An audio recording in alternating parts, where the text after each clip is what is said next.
Olá pessoal, sejam bem-vindos aí a mais uma aula, né, do curso do Instituto Federal do Maranhão, Programas Novos Caminhos, aonde iremos trabalhar com vocês aí a disciplina de Game Design e vamos entrar no tópico chamado Tecnologias, tá? Então, continuando as nossas aulas.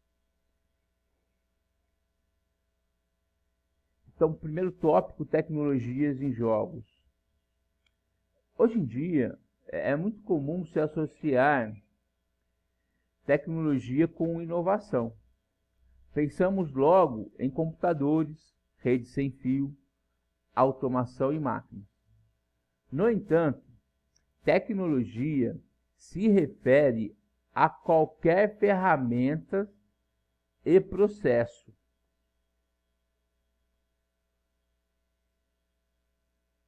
Então, qualquer ferramenta e processo. Tá aqui, ó. Tá? Assim, todo jogo que utiliza algum tipo de tecnologia em sua produção e execução, alguns podem usar tecnologias que hoje consideramos simples, como tabuleiro impressos, em papelão e peças plásticas. No entanto, elas envolvem uma série de questões na sua produção. Então é o seguinte, né? Nós podemos criar um tabuleiro de papelão, tá? Para jogar em uma dama, um xadrez. Mas eu tenho uma técnica para cortar esse tabuleiro. E aí eu quero criar as pecinhas, né? Eu também tenho uma técnica. Então é assim, não deixa de ser uma tecnologia, tá, pessoal? Não é uma tecnologia digital, mas é uma tecnologia. Tá? Nós temos um outro tipo de tecnologia, a gente fala tecnologia assistiva, muito importante dentro do processo de inclusão, né? Onde a gente trabalha com pessoas com necessidades especiais. Então a tecnologia assistiva, ela tem um conceito muito legal, que é modificar um equipamento, ou um software, ou algum procedimento com baixo custo, para ajudar essa pessoa com necessidade especial a operar essa determinada equipamento, peça. Né? Então, por exemplo, quando eu pego uma pessoa com necessidade especial que tenha dificuldade de segurar um garfo ou uma colher, eu posso criar um mecanismo para prender esse garfo e essa colher na mão, né, dessa pessoa. E nisso eu estou criando uma tecnologia barata e funcional e inclusiva, tá?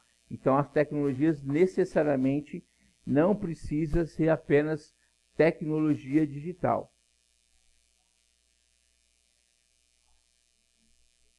Mas, né, nessa aula, nós estamos interessados nas tecnologias dos jogos digitais. Tá? Então, nós temos aqui os nossos jogos digitais. Elas incluem os computadores, os dispositivos de entrada, como o teclado. Né? Então, assim, nós temos aí as tecnologias referentes aos dispositivos de entrada, que seria o teclado, o mouse, né, um exemplo, e que elas, né, me pede que também temos os dispositivos de saída, como o monitor de vídeo, né, os fones, a caixa de som. Então, assim, são tecnologias aí de hardware, né, de peças. As tecnologias digitais também incluem os softwares, por exemplo, que é executado para jogar o jogo. Tá? Então, o sistema operacional, né? O software de desenvolvimento também. Enfim, existem várias tecnologias de software. Tá?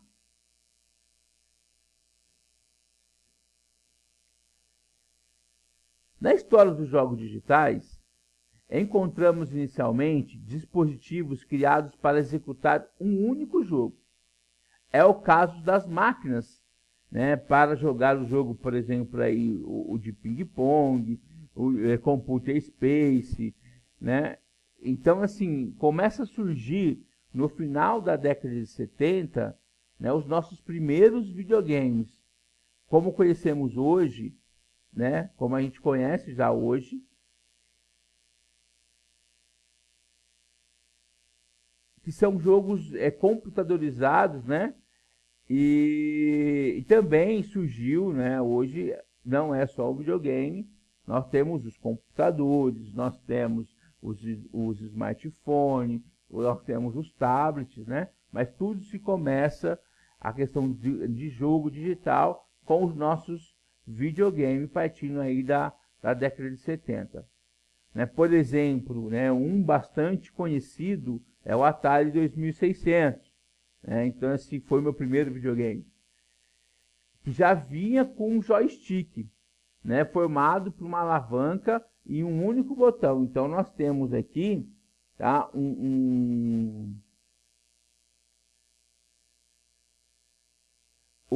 nosso Atari, tá? E aqui, ó, o nosso joystick, que ele já tem um botão e alavanca para a gente estar jogando, tá bom? Então,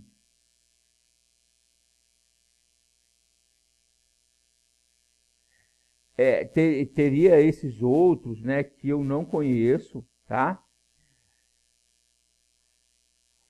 Esses jogos, né, como que eles funcionavam? Eles eram gravados em chips de memória e colocados em cartuchos, né? Assim, os diferentes tinham diferentes cartuchos para ser encaixados nos videogames e ser executados.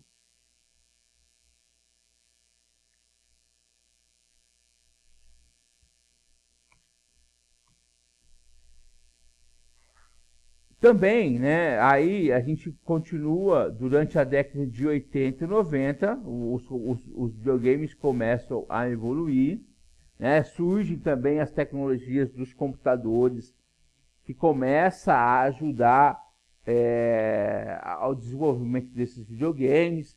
Eles já saem da questão do cartucho, tá?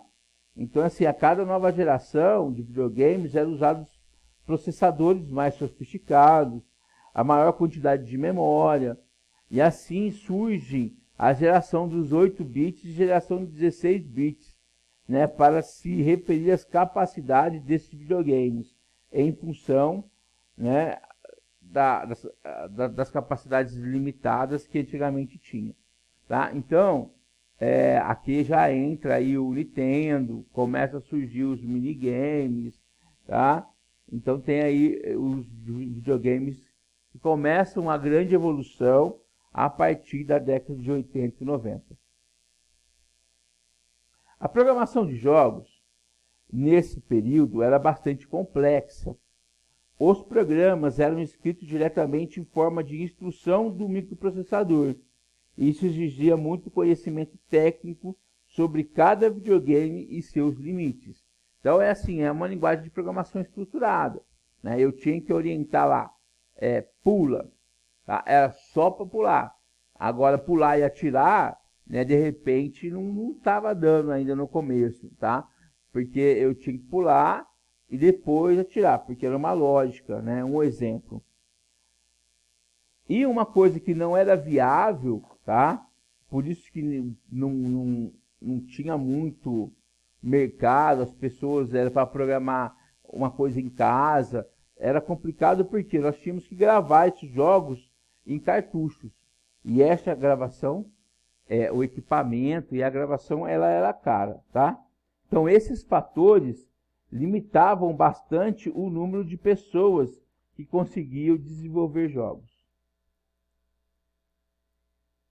E aí, pessoal, chega a popularização dos computadores pessoais na década de 80 e 90. Trouxe mais opções para o desenvolvimento de jogos. Em geral, os computadores não tinham tantos recursos gráficos e o som como os videogames, tá? Então ainda começa, mas ainda ele está em evolução. Os videogames estão na frente, tá? No entanto, o desenvolvimento do programa neles era um pouco mais acessível. Por quê? Eu não precisava mais gravar em cartucho ou em CD, né? Ainda já tinha internet, mas não na qualidade que nós temos hoje. E isso vem um pouquinho mais lá na frente. Desde então, surgem outros desenvolvimentos tecnológicos, como as placas aceleradoras de vídeo, né? E o www, que seria a internet. Placa aceleradora, né, gente? Hoje, essa aqui é uma plaquinha mais antiga, a primeira aqui. E essa, né, um GeForce RTX 2060, é uma placa aí que custa em torno de uns R$ 2.400 hoje, tá? Então é assim, depende do meu tipo de jogo, ele não serve para qualquer público, né? Tem que ter um público aí que tenha uma condição financeira um pouquinho melhor. Mas, né, podemos criar, temos vários jogos simples que rodam em celular, rodam em computador, tá? Que não tenha tanta resolução gráfica e assim por diante.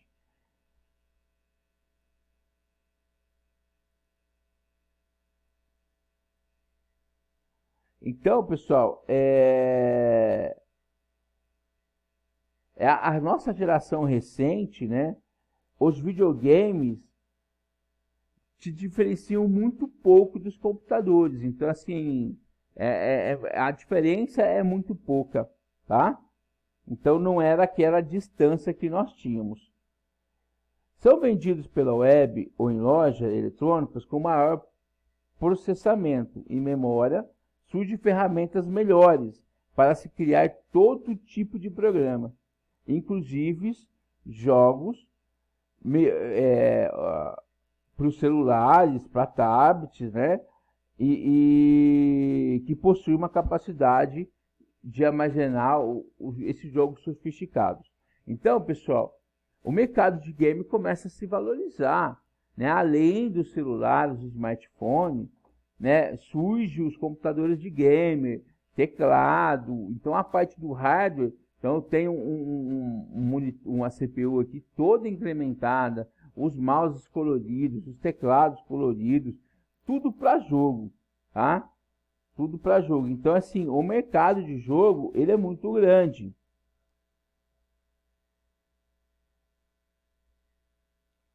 Outra área que tem sido bastante explorada nesse mercado de jogo e tecnologia é os dispositivos de entrada, ou seja, as formas de se controlar um jogo. Os antigos joysticks de Atari evoluíram, né, para o gamepad com muitos botões e alavancas. Agora, procura-se formas, né, de controlar o jogo, com gestos, movimento do corpo, a voz, né? Então, assim, essas tecnologias com movimentos repetitivos, né, poderão ser até cansativo, dependendo, né, se a gente estiver mexendo com o corpo, né? E aí já está possibilitando do usuário aí, do jogador a ter uma atividade física, né? Então aqui alguns exemplos para vocês, né, de como foi essa evolução da tecnologia. Dentro dessa visão de um jogo digital, tá? Uma visão geral do jogo digital, durante o curso vamos discutir vários detalhes de programação de jogos digitais. Antes disso, é interessante termos uma visão geral que ajude a nos orientar esses estudos. Um jogo digital é um programa interativo de computador. Isso significa que o programa espera o comando do usuário para calcular alguma coisa. Então, apresenta os resultados e aguarda novos comandos. Programas de desenho e diagramação são exemplos de programas interativos. Conforme o desenho, uma linha em um programa desses, veja o resultado na tela. Né? Quando a gente faz uma linha aí, um programa para desenhar uma linha, a gente vai ver o resultado na tela. Posso parar de desenhar, escolher outra cor de tinta e continuar desenhando. Assim, podemos dizer que um programa interativo existe um diálogo entre o usuário e o computador. Este diálogo tem a forma de um ciclo com 3 etapas.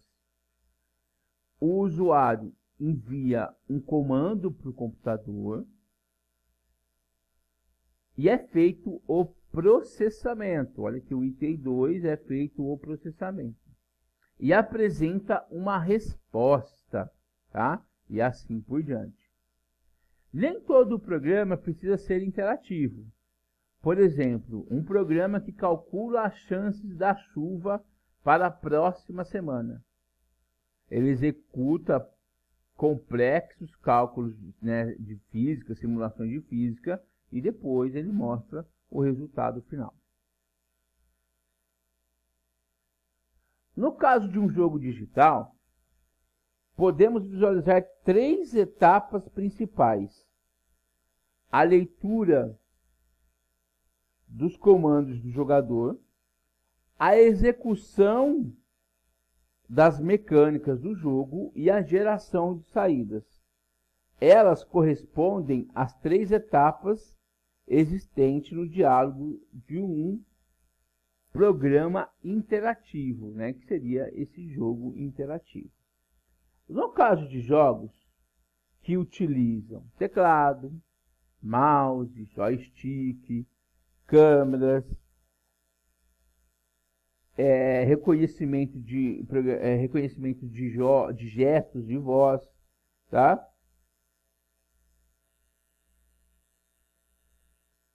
Envolve busca de informações desses dispositivos, tá? Então a gente busca informação desse dispositivo. Então essa é a parte da leitura. Por exemplo, as teclas ou botão que estão apertados ou a direção do movimento do mouse, no caso de outros tipos de controle, essa etapa pode ser mais complexa, como eu acabei de falar, envolvendo, né, as tecnologias aí como câmeras e reconhecimento de voz e gestos, né? Então, assim, aí quando eu saio do teclado e do mouse e até mesmo do joystick, vou para essas outras tecnologias, como câmeras e reconhecimento de voz e gestos, é um pouco mais complexo, tá? Por exemplo, nos jogos em rede, a etapa de leitura dos comandos também pode incluir a recepção dos comandos de outros jogadores que participam do jogo, de um jogo à distância.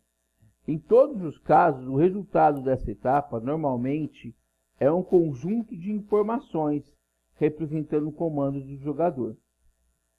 A etapa da execução das mecânicas de jogo corresponde a atualizar o estado do jogo com base nas suas regras e nos comandos do jogador.